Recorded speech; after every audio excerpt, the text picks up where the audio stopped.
भगवान विष्णु जी के द्वारपाल जय और विजय किस प्रकार उनको 3 योनियों तक राक्षस योनि में जन्म लेना पड़ा, क्या थी इसके पीछे की कहानी, आज जानने की कोशिश करेंगे। हिरण्यकश्यप और हिरण्यकेशु तो आपने बहुत सुना होगा। रावण, कुंभकर्ण, शिशुपाल एवं दंतवंत ये राक्षस जो थे ये और कोई नहीं बल्कि भगवान विष्णु के द्वारपाल जय और विजय थे, जिनको एक श्राप के चलते 3 योनियों तक राक्षस योनि में जन्म लेना पड़ा।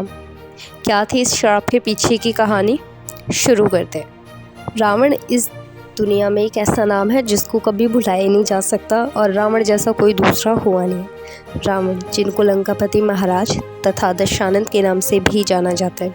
रावण एक कुशल राजनीतिज्ञ, सेनापति तथा बहुविद्याओं के परम ज्ञानी थे। रावण इंद्रजाल, तंत्र, सम्मोहन तथा तरह तरह की विद्याओं के ज्ञाता थे, इसीलिए उन्हें मायावी भी कहा जाता था। रावण अपने पूर्व जन्म में भगवान विष्णु के द्वारपाल थे। एक पौराणिक कथा के अनुसार भगवान विष्णु के दर्शन हेतु सनक, संदन आदि ऋषि मुनि भगवान के धाम पधारे, परंतु द्वार पर खड़े जय और विजय ने उन्हें वहीं पर रोक दिया। उन्हें यह कहकर अंदर नहीं जाने दिया कि भगवान विष्णु अभी विश्राम कर रहे हैं। तब ऋषियों ने क्रोध में आकर जय और विजय को श्राप दिया, तुम राक्षस बन जाओगे। जय और विजय ऋषियों के श्राप को सुनकर उनसे क्षमा याचना मांगते हैं। तब ऋषियों ने कहा, ये श्राप खाली तो नहीं जा सकता, एक उपाय ये हो सकता है कि तुम्हें 3 योनियों तक राक्षस योनि में जन्म लेना पड़ेगा, और साथ ही ये शर्त है कि भगवान विष्णु या उनके किसी अवतार द्वारा ही उनके हाथों से तुम्हारा मरना अनिवार्य होगा, तभी तुम्हारा उद्धार होगा। इस श्राप के चलते जय और विजय ने पहला जन्म लिया हिरण्यकश्यप और हिरण्यकश्यप राक्षस के रूप में, जिनका वध करने के लिए भगवान विष्णु जी ने नरसिम्हा का अवतार लिया था। इन दोनों का वध होने के बाद दोनों भाइयों ने त्रेता युग में रावण तथा कुंभकर्ण के रूप में जन्म लिया, जिनका उद्धार करने के लिए भगवान विष्णु जी ने राम अवतार में धरती पर जन्म लिया। अंत में उनका तीसरा जन्म, जो कि द्वापर युग में हुआ, शिशुपाल एवं दंतवंत नामक अनाचारी के रूप में दोनों पैदा हुए। इनका वध करने के लिए विष्णु जी ने कृष्णा का अवतार लिया। अब हम चर्चा करेंगे इनके पहले जन्म के बारे में। सतयुग में जय हिरण्यकशिपु और विजय हिरण्यकश्यप के रूप में धरती पर पैदा हुए, और इनके पिताजी महर्षि कश्यप तथा माता दिति थे। एक बार दिति और महर्षि कश्यप बातें कर रहे थे। संध्या काल के समय उस दौरान दिति ने 2 पुत्रों को जन्म दिया। तब महर्षि कश्यप ने कहा, यह अमंगल समय पर पैदा हुए हैं, दोनों पुत्र आगे जाके उपद्रवकारी होंगे। यह पुत्र लगता तो ऐसा है कि संसार के लिए सही नहीं रहेंगे, क्योंकि वह दोनों संध्या काल में हुए थे, जिस रीज़न से उनको देखकर लग नहीं रहा था कि वो सही रहेंगे आगे जाके। दोनों जुड़वा पुत्र हुए, जिनमें से जय का नाम हरिकेशु और विजय का नाम हिरण्यकश्यप रखा गया। जन्म के बाद यह दोनों बढ़ते चले गए, इनकी लंबाई चौड़ाई बेहिसाब बढ़ती गई। दोनों का शरीर पर्वत के समान कठोर और लंबाई और ऊंचाई में विशाल हो रखे थे। दोनों दैत्य थे। कुछ समय बाद दिति की एक पुत्री हुई, जिसका नाम होलिका रखा गया। हिरण्यकश्यप भयंकर दैत्य बना। वह तीनों लोगों पर अपना अधिकार चाहता था। हिरण्यकश्यप ने ब्रह्मा को प्रसन्न किया। ब्रह्मा की पूजा पाठ करके उन्हें इतना प्रसन्न किया कि ब्रह्मा जी ने उन्हें वरदान दे दिया। वरदान में उनसे पूछा गया, हिरण्यकश्यप से तुम्हें क्या चाहिए? तो हिरण्यकश्यप ने वरदान यह मांगा कि ना तो हिरण्यकश्यप को कोई घर के अंदर मार सके और ना ही हिरण्यकश्यप को कोई बाहर मार सके। यह वरदान प्राप्त करने के बाद हिरण्यकश्यप ने इनका गलत फ़ायदा उठाया। उसने लोगों पर अत्याचार करना शुरू कर दिया और पूरे राज्य में ये बात फैला दी कि सिर्फ हिरण्यकश्यप की ही पूजा की जाएगी। अगर कोई इंसान किसी अन्य देवी देवताओं की पूजा करता है या हिरण्यकश्यप की पूजा नहीं करता था तो हिरण्यकश्यप उनको मार देता था। लोगों ने मौत के डर से हिरण्यकश्यप की पूजा करनी शुरू कर दी, परंतु हिरण्यकश्यप के 4 पुत्रों में से उनके सबसे छोटे पुत्र प्रहलाद खुद भगवान विष्णु के परम भक्त थे।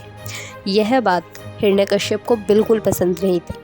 हिरण्यकश्यप को ये बात बहुत चुभती थी कि पूरा राज्य हिरण्यकश्यप की पूजा कर रहा है, परंतु उसके खुद के पुत्र प्रहलाद उनकी पूजा नहीं करते और वो भगवान विष्णु को मानते हैं। हिरण्यकश्यप ने अपने पुत्र को लाखों बार ये बात समझाई कि भगवान विष्णु की आराधना छोड़कर उनके पिता की आराधना की जाए, परंतु प्रहलाद विष्णु जी के परम भक्त होने के कारण उन्होंने कभी अपने पिता की पूजा नहीं की और विष्णु जी की पूजा नहीं छोड़ी। जब हिरण्यकश्यप को पता लगा कि प्रहलाद यह काम नहीं छोड़ेगा, तो हिरण्यकश्यप ने प्रहलाद को काफ़ी बार मारने की कोशिश की। काफ़ी बार हिरण्यकश्यप ने प्रहलाद को जंगल में छोड़ दिया, जंगली जानवरों के बीच, पहाड़ से नीचे गिराया, बहुत सारी ऐसी चीज़ें की जिससे वह मृत्यु को प्राप्त हो जाए, परंतु प्रहलाद को कुछ भी नहीं होता था क्योंकि उन पे स्वयं हरि का आशीर्वाद था। प्रहलाद विष्णु के परम भक्त थे, जिस रीज़न से विष्णु जी उनके आए हुए हर संकट में उनके साथ रहते थे और प्रहलाद को कुछ भी नहीं होता था। परंतु प्रहलाद का विष्णु जी की पूजा करना हिरण्यकश्यप के मान सम्मान को ठेस पहुंचा रहा था, जिस कारणवश हिरण्यकश्यप ने अपनी बहन होलिका को बुलाया। होलिका को भगवान शिव जी से एक ऐसी चादर प्राप्त थी जिसमें कभी आग नहीं लग सकती, उस चादर को कभी जलाया नहीं जा सकता था। जब हिरण्यकश्यप के पास होलिका आती है तो हिरण्यकश्यप होलिका को आदेश देते हैं कि तुम प्रहलाद को लेकर आग में बैठ जाओ और प्रहलाद जल जाएगा, तुम उस चादर को ओढ़ना और तुम बच जाओगे। होलिका बोलती है ठीक है, तो होलिका ऐसा ही करती है। प्रहलाद की बुआ होलिका प्रहलाद को लेकर गोद में एक बड़ी सी चिता के ऊपर बैठ जाती है और उसमें आग लगवा देती है। प्रहलाद गोद में होता है होलिका के। होलिका ने अपने आप को चादर से कवर किया होता है। इतने में एक हवा के झोंके से होलिका की उड़ी हुई चादर प्रहलाद पे चले जाती है, जिस कारण से होलिका जल जाती है और होलिका की मौत हो जाती है। होलिका को आज तक जलाया जाता है। माना ये जाता है कि बुराई का नाश हुआ था, इसलिए होलिका को आज भी जलाया जाता है। छोटी होली वाले दिन होलिका को जलाया जाता है। इसी परंपरा को आगे और भी बढ़ाया जा रहा है। उसके बाद प्रहलाद तो बच जाते हैं, परंतु होलिका मर जाती है। हिरण्यकश्यप बहुत दुखी होते हैं और वह प्रहलाद को मारने के लिए और तरीके सोचने लग जाते हैं। आगे जाके प्रहलाद पर बहुत अत्याचार किए जाते हैं। एक समय बाद हिरण्यकश्यप का आतंक बहुत बढ़ जाता है।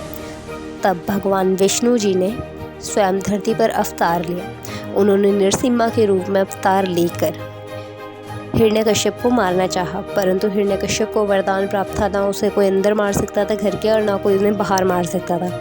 इसलिए नरसिम्हा भगवान ने बेली के बीचों बीच, जिसको हम चौखट बोलते हैं, डेली बोलते हैं, वहाँ पर अपना वास बनाया। वो क्योंकि ना तो घर के अंदर थी और ना वो घर के बाहर थी, वो बीच सेंटर में आती थी। वहाँ उन्होंने अपने आप को विराजित किया और हिरण्यकश्यप को बीच में से फाड़ दिया, जहाँ पर हिरण्यकश्यप की मौत हो जाती है तथा दूसरे दैत्य को भी मार दिया। यानी कि जय और विजय को एक जन्म में भगवान विष्णु जी ने हिरण्यकश्यप और हिरण्यकश्यप को नरसिम्हा अवतार में मारकर उनका उद्धार किया। माना ये भी जाता है कि जब भगवान विष्णु ने हिरण्यकश्यप और हिरण्यकश्यप को मार के उनका वध कर दिया, तो उनको बीच में से उनका सीना फाड़ दिया था नरसिम्हा भगवान ने, तो उनका क्रोध तब भी शांत नहीं हो रहा था, जिस कारण से भगवान शिव आए धरती पर और हिरण्यकश्यप की मौत के बाद भगवान नरसिम्हा को अपने साथ लेके गए, क्योंकि उनका क्रोध इतना बढ़ गया था, उनको कोई शांत नहीं कर पा रहा था। तो आगे इस पार्ट को दोबारा कंटिन्यू करेंगे, आगे की स्टोरी जानेंगे, उनके 2 जन्म में आगे क्या हो। हिरण्यकश्यप के बाद जो उनका रावण और कुंभकर्ण का था जन्म, आगे इस जन्म पे बात करेंगे।